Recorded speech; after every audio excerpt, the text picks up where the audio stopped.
Uh, Assalamualaikum warahmatullahi taala wabarakatuh. Perkenalkan, saya Siti Nurkomariah dengan NIM 103052336094 bersama rekan saya Dian Maharani Azhara dengan NIM 1030523081 dari DS 4703 TUB Telkom University Bandung. Di sini kami akan menjelaskan mengenai tugas besar Wawasan Global TIK dengan dataset yaitu student grading.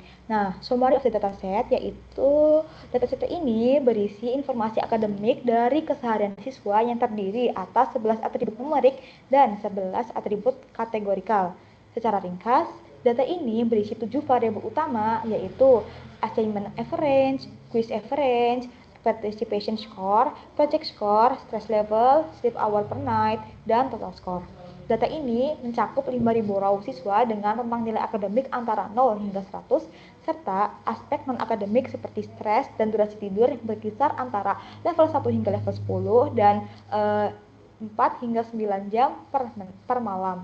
Dataset ini bertujuan untuk menggambarkan bagaimana performa akademik siswa mungkin dipengaruhi oleh faktor-faktor keseharian mereka, seperti tingkat stres dan pola tidur. Berikut library yang kami pakai, diantaranya Pandas, NumPy, Matplotlib dan Python, Seaborn, Plotly Express, Mizingno, Society, dan StageModel.apa. Langkah pertama yang kami lakukan yaitu lakukan eksplorasi data analisis atau EDA dengan cara membaca file dataset yang telah kami tentukan sebelumnya. Nah, di sini kami tampilkan dari 0 sampai 4999 atau 5000 row dengan atribut student ID, first name, last name, dan lain-lain. Nah, selanjutnya kami tampilkan juga dimensi data.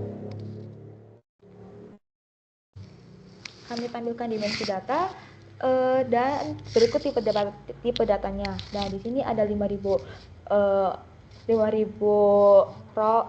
baris dengan 23 kolom.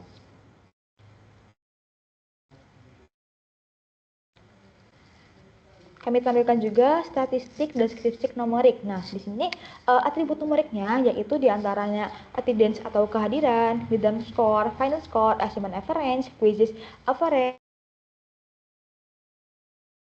project score, total score, study hour per week, stress level 1 sampai 10 dan sleep hour per night. Nah, yang kami hitung yaitu diantaranya count atau jumlah baris, min atau rata-rata, standar deviasi, minimum, quarter, half, 70 dan sampai maksimumnya. Kami tampilkan juga statistik deskripsi dari data kategorikal. Data kategorikal dari dataset kami diantaranya student ID, first name, last name, email, gender, departemen, grade, extracurricular, internet access at home, current education level, dan family income level. Yang kami tentukan yaitu kan atau jumlah baris, unique value, top, dan frekuensi berapa sering munculnya top. Kemudian kami tampilkan juga visualisasi missing value. Nah, kami pertama menentukan apakah ada missing value dari dataset kami dengan cara mengeceknya ada atau tidaknya. Nah, ternyata diketahui bahwasannya dataset kami terdapat missing value pada kolom parent education level dengan jumlah missing value 1025 yang bertipe data integer. Nah, berikut visualisasi data dari missing value-nya. Di sini terlihat bahwasanya parent education level visualisasinya tidak sepenuh kolom-kolom lainnya terdapat missing bagian missingnya. Selanjutnya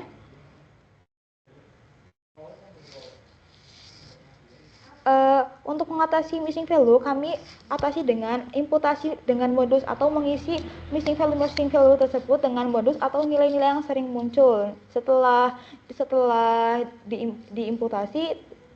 Kemudian kami cek apakah masih ada missing value dan ternyata tidak ada, sudah 0 semua. Coba parent educationnya jumlah parent education levelnya sudah 5000 seperti kolom lain. Nah, berikut juga kami tampilkan visualisasi missing value setelah dilakukan imputasi. Nah, di sini terlihat jelas bahwa parent education level sudah penuh.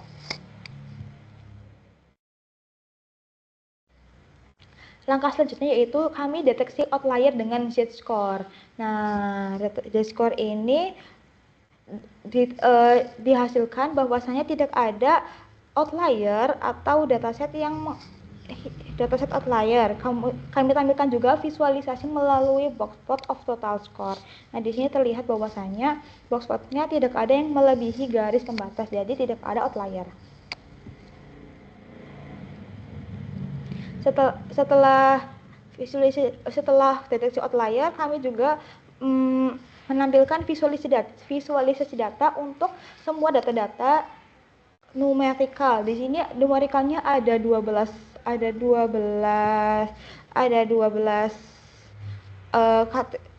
atribut, diantaranya age, attendance, meeting score, final score, study hour per week, total score, assessment average, quizzes average, participation score, project score, stress level, dan sleep hour. Sleep hournya ada 2, berarti ada 11. Nah, di sini ditampilkan visualisasi apakah bergelombang, apakah naik, apakah turun, atau apakah dia relatif datar. Kalau data berarti sesuai dengan rata-rata dan lain-lain.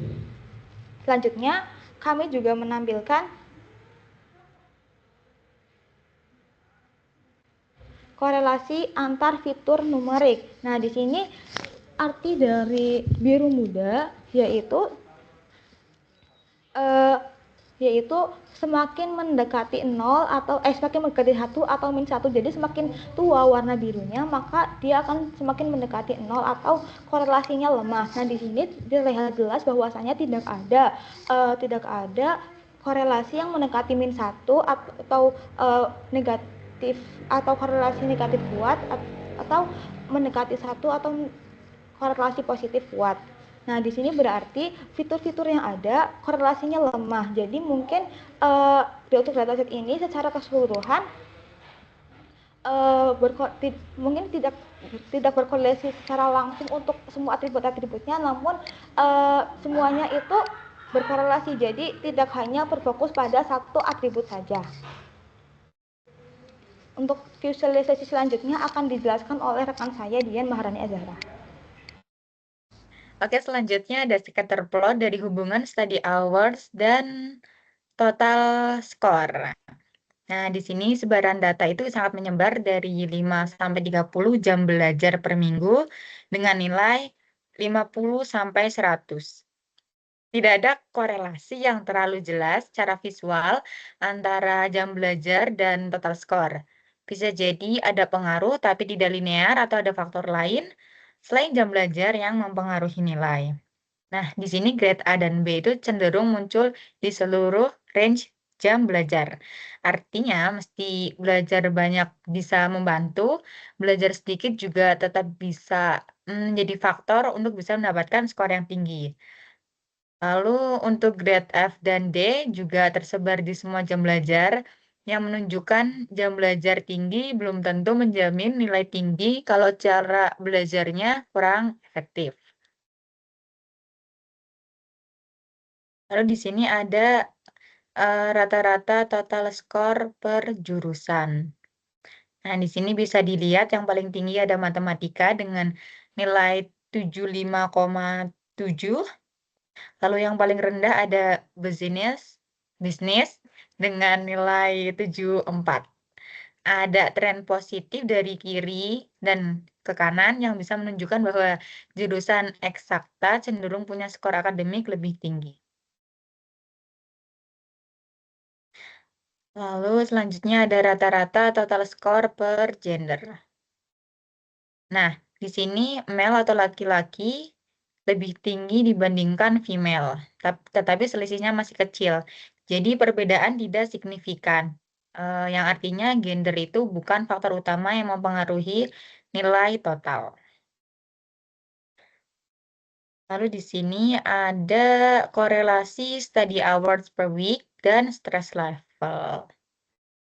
nilai 0,012 itu sangat dekat dengan 0, yang berarti tidak ada hubungan linear yang signifikan antara jam belajar dengan tingkat stres.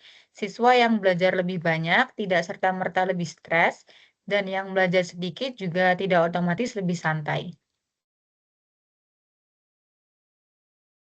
Lalu ada rata-rata total skor per family income level. Nah, di sini terlihat bahwa semakin tinggi pendapatan keluarga, semakin tinggi pula rata-rata nilai total siswa. Perbedaan nilai rata-rata memang tipis, tapi tetap menunjukkan tren positif antara pendapatan keluarga dan performa akademik. Hal ini bisa mencerminkan bahwa siswa dari keluarga dengan pendapatan lebih tinggi memiliki lebih banyak akses terhadap sumber daya dalam belajar, seperti les tambahan, perangkat belajar, atau lingkungan belajar yang lebih mendukung. Lalu eh, dari tadi yang kita baca, dari laporan yang kita baca, kita mengambil insight dan kesimpulan berdasarkan analisis menyeluruh terhadap dataset ini, diperoleh berbagai temuan yang penting dari setiap tahap proses data. Dimulai dari pemeriksaan struktur dan tipe data, kami menemukan beberapa variabel numerik dan kategorikal yang beragam, dengan kehadiran missing value pada kolom parent education level. Missing value ini diatasi cara tepat menggunakan imputasi modus, mengingat data bersifat kategorikal. Proses ADA mengungkapkan bahwa sebaran data cukup luas, baik dalam skor total maupun lama belajar tiap minggu. Misalnya melalui visualisasi scatter plot antara study hours per week dengan total skor, ditemukan bahwa meskipun sebagian besar siswa dengan skor tinggi belajar lebih banyak, terdapat banyak pengecualian yang menunjukkan bahwa jam belajar bukan satu-satunya faktor yang mempengaruhi nilai siswa. Heatmap korelasi menunjukkan bahwa hubungan antar variabel numerik cenderung lemah atau korelasinya itu berarti rendah, dengan tidak adanya korelasi yang mendekati +1 atau -1. Nah, hal ini itu terjadi karena banyak fitur penting yang bersifat kategorikal dan tidak tercakup oleh korelasi persen yang hanya mengukur hubungan linear numerik. Terus ada juga hubungan antara fitur numerik bisa jadi non-linear atau dipengaruhi oleh interaksi antar fitur yang kompleks. Dan mungkin faktor-faktor luar seperti motivasi belajar, kondisi psikologis, dan dukungan lingkungan tidak terekam dalam data. Secara keseluruhan, hasil analisis menunjukkan bahwa tidak ada satupun variabel numerik yang secara kuat berkorelasi dengan total skor. Namun ini tidak mengurangi nilai informasi dari data tersebut. Justru ini menegaskan bahwa performansi akademik siswa yang merupakan hasil dari gabungan banyak faktor, baik numerik maupun kategorikal, yang saling berinteraksi secara kompleks. Sekian presentasi dari kelompok kami. Terima kasih. Wassalamualaikum warahmatullahi wabarakatuh.